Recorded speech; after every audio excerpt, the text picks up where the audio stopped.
Good afternoon student. Expansion of a minus b bracket cube पाहत होतो आपण. त्यातला प्रॅक्टिस सेट 5.3 स्टार्ट केला होता.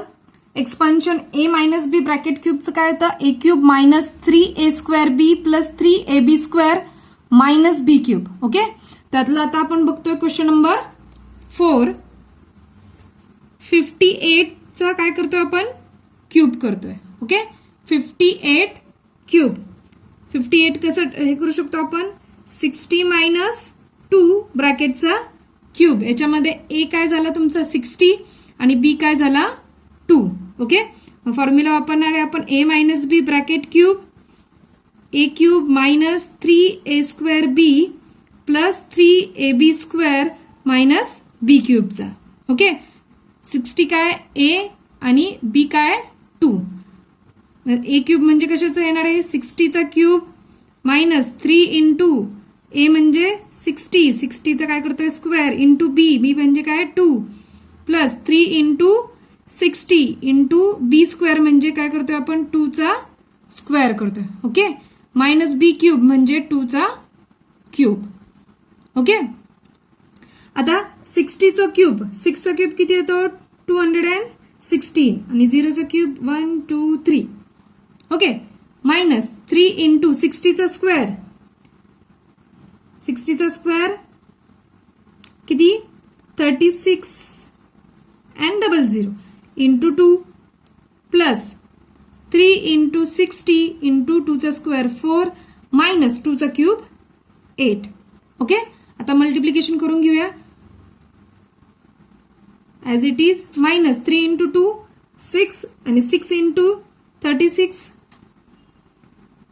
216 and 00 प्लस 3 इंटू 4 12 12 6 जा 72 0 मायनस 8. ओके, आता सबट्रॅक्शन अँड ॲडिशन करून जर आपण घेतलं तर फायनल आन्सर काय मिळतं आपल्याला? 195112. ओके, हे काय झालं? 58 चा क्यूब किती मिळाला? 195112. ओके, आले लक्षात? त्यानंतर क्वेश्चन नंबर 5. 198 चा काय करतोय आपण? क्यूब करतोय. बरोबर, 198 कशाच्या जवळ आहे? 200 आणि 200 मधनं मायनस 2 केले की आपल्याला काय मिळते? 198. जी काय घेतलं आपण फक्त वेगळ्या फॉर्म मध्ये लिहून घेतले. 200 मायनस 2 चा क्यूब व्हॅल्यू काय ती? 198. अगेन फॉर्म्युला कोणता वापरणार आहे आपण? ए मायनस बी क्यूब.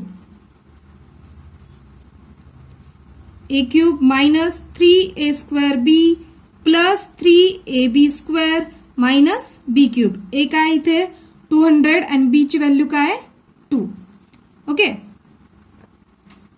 ए क्यूब म्हणजे काय? 200 चा cube minus 3 into 200 square into B, B म्हणजे 2 प्लस 3 इंटू 200 इंटू 2 चा स्क्वेअर मायनस 2 चा क्यूब. बी म्हणजे काय आपला 2a. ओके, आले लक्षात? आता 200 चा क्यूब, 2 चा क्यूब किती येतो? 8 आणि 00 चा क्यूब किती येणार आहे? 1 2 3 4 5 6 6 zeros. ओके, मायनस 3 इंटू 2 चा स्क्वेअर 4 आणि 00 चा square 4 times 0. Okay, into 2 plus 3 into 200 into 4 minus 2 चा क्यूब 8. ओके, आता मल्टिप्लिकेशन करून घेऊया. मायनस 3 2 जा 6, 6 4 जा 24 प्लस 3 4 जा 12. ओके, आणि 12 2 जा 24 मायनस 8. मायनस प्लस मायनस करून घेतले की फायनल आन्सर किती मिळतं आपल्याला? 776239 हे काय झालं? Final answer. 198 चा क्यूब किती होतो? 776239. ओके, त्यानंतर घेऊया क्वेश्चन नंबर 6. क्वेश्चन नंबर 6 काय दिले आपल्याला? 2p मायनस 1/2p ब्रॅकेटचं क्यूब. अगेन एक्सपान्शन आपण कोणत्या फॉर्म्युला वापरून करणार आहे? a minus b bracket cube, a cube minus 3a² b plus 3ab² minus b cube. Okay, a ची व्हॅल्यू 2p आणि b ची व्हॅल्यू 1/2p. ओके, मग a क्यूब काय येणार आहे? 2p ब्रॅकेटचा cube minus 3 into a², 2p ब्रॅकेटचा square into b किती आहे? 1/2p प्लस 3 इंटू a ची व्हॅल्यू काय? 2p इंटू b चा स्क्वेअर म्हणजे कशाचा? 1/2p ब्रॅकेटचा square minus b cube, b काय आपला? 1/2p. काय करणार आहे आपण? क्यूब. ओके, आता ब्रॅकेट ओपन करून घेऊया.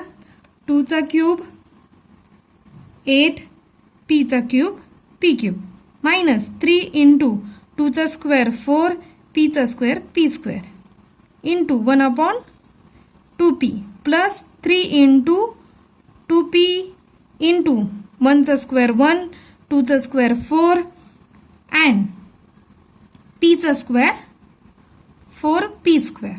ओके, मायनस 1/a 2 चा स्क्वेअर 2 चा क्यूब 8 अँड p चा क्यूब p क्यूब.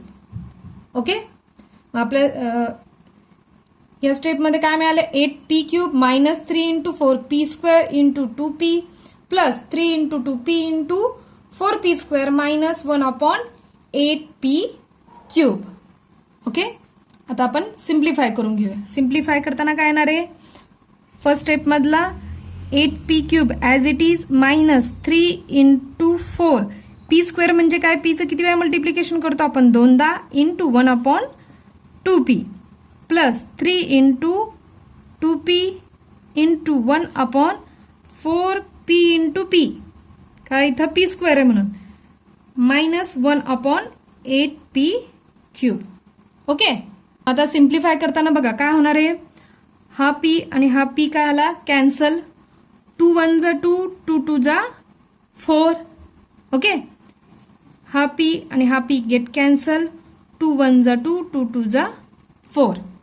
ओके, हे काय करून घेतलं आपण? सिम्प्लिफाय. मग नेक्स्ट स्टेपला काय आलं? 8p cube as it is minus 3 2 जा 6 इंटू p 6p, बाकीचं कॅन्सल झाले, प्लस 3 इंटू 1 किती राहिला? 3 आणि अपॉन मध्ये डिनॉमिनेटरमध्ये काय? 2 इंटू p म्हणजे काय राहिला? 2p. ओके, 2p कॅन्सल आहे, हा पण p कॅन्सल आहे. मग न्यूमरेटरमध्ये 3 आणि 1 राहिला. 3 इंटू 1 3 आणि डिनॉमिनेटरमध्ये 2 into p 2p minus 1/8p cube. Okay, हे काय झालं त्याचा answer. Next question number 7. 1 minus 1/a bracket cube. Formula a minus b bracket cube, a cube minus 3a² b plus 3ab² minus b cube. Okay, मग आता a इथं किती आहे? 1 आणि b किती आहे? 1/a. a क्यूब म्हणजे 1 चा क्यूब मायनस 3 इंटू 1 चा square into 1/a plus 3 into 1 into 1/a ब्रॅकेटचा स्क्वेअर मायनस 1/a ब्रॅकेटचा क्यूब. ओके, त्यानंतर आता 1 चा क्यूब 1 मायनस 3 इंटू 1 चा square 1 into 1/a plus 3 into 1 into 1/1 चा स्क्वेअर 1 a चा स्क्वेअर a² मायनस 1 चा क्यूब 1 आणि a चा क्यूब a क्यूब. मल्टिप्लिकेशन करून घ्या 1 ॲज इट इज तसे. 3 इंटू 1 3 आणि अपॉन मध्ये किती आहे? a म्हणजे काय आला? 3 into 1 into 1 3 into 1 3 3 into 1 3 upon a as it is 3 into 1 3 3 1 जा 3 3 1 जा 3 म्हणजे काय आलं? Plus 3/a² and minus 1/a cube as it is. Okay, हे झालं फायनल आन्सर. त्यानंतर क्वेश्चन नंबर 8 पाहूया. x/3 मायनस 3/x ब्रॅकेटचा क्यूब. अगेन एक्सपान्शन कोणतं करणार आहे आपण? ए मायनस बी ब्रॅकेट क्यूबचं, बरोबर आहे. काय एक्सपान्शन, ए क्यूब मायनस 3a² बी प्लस 3ab स्क्वेअर मायनस बी क्यूब. एची व्हॅल्यू x/3, बीची व्हॅल्यू 3/x. व्हॅल्यू पुट करून घेऊया. काय मिळालं, x/3 bracket cube minus 3 into a² म्हणजे काय x/3चा स्क्वेअर इंटू बी, बी काय आहे 3/x प्लस 3 इंटू ए काय आहे x/3 इंटू बी, बी काय आहे 3/x चा स्क्वेअर मायनस 3/x चा क्यूब. ओके, x/x चा क्यूब x क्यूब अँड 3 चा cube 27 minus 3 into x square 3 चा square 9 into 3/x plus 3 into x/3 as it is into 3 चा स्क्वेअर 9 अँड x चा square x square minus 3 चा cube 27 and x चा cube x cube. Okay, next आता हे multiplication करताना cancel काय काय होतंय ते बघूया. 3 1 जा 3, 3 3 जा 9, 3 1 जा 3, 3 1 जा 3. ओके, त्यानंतर 3 1 जा 3, 3 1 जा 3, x1 जा 1 आणि x1 जा 1 म्हणजे इथला x स्क्वेअर मधला x कॅन्सल झाला. इथे पण x1 जा 1 आणि x स्क्वेअर मधला x कॅन्सल झाला. ओके, म्हणजे काय राहते बघा, x क्यूब अपॉन 27 मायनस इथे काय राहिला, एक x राहिलाय. ओके, हा x स्क्वेअर मधला एक x गेला पण x तर शिल्लक आहे, मग तो x इथे plus 3 get cancel, 3 get cancel, हा 9 न्यूमरेटरमध्ये आणि हा x स्क्वेअर मधला x एक कॅन्सल झाला, x राहिलाय म्हणजे काय राहिला 9/x. आले लक्षात. मायनस इथे काय 27/x क्यूब. हे काय झालं final answer. x cube upon 27 minus x plus 9/x minus 27/x cube.